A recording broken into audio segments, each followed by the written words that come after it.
D'après ce que tu dis, si j'ai bien compris, c'est que il faut tenir compte du fait que les gouvernements faibles font tout pour affaiblir le peuple.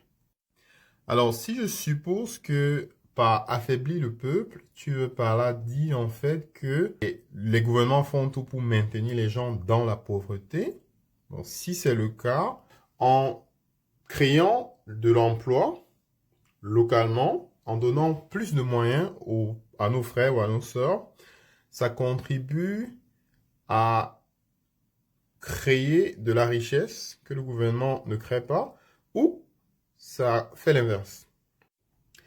En fait, j'essaie de comprendre par rapport à ta réaction si en fait tu veux dire parce que le gouvernement ne fait pas ce qu'il doit faire, on ne devrait pas essayer de trouver d'autres solutions.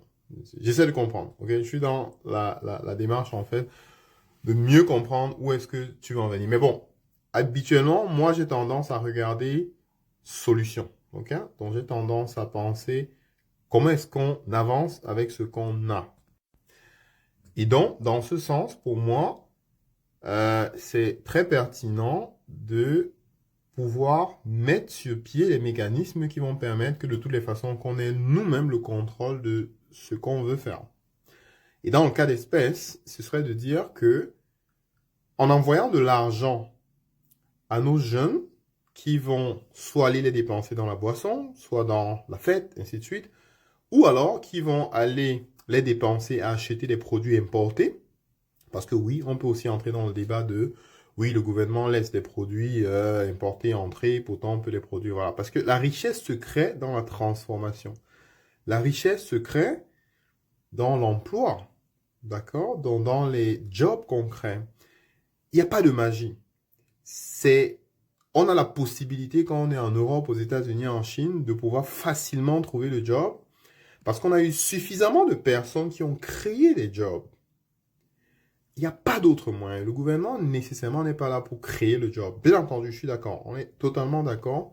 Le gouvernement doit créer l'écosystème, l'infrastructure, en fait, tout ce qu'il y a pour permettre de créer de la richesse. Mais est-ce qu'on fait l'un avant l'autre? Ou bien l'un exactement après l'autre? Peut-être les deux se font en même temps. Et je crois que dans notre écosystème, en tout cas en Afrique, on a suffisamment de personnes qui sont déjà en train de s'occuper du gouvernement, d'accord?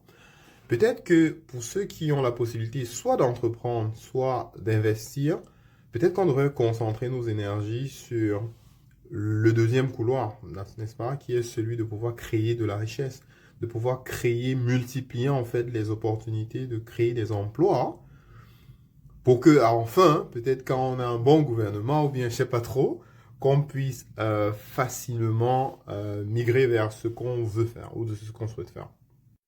Pour terminer, je suis curieux de savoir ta position par rapport à cette situation. Qu'est-ce qu'on fait? On attend que le gouvernement soit parfait ou alors on prend une action maintenant. Et si c'est une action maintenant, ce sera laquelle?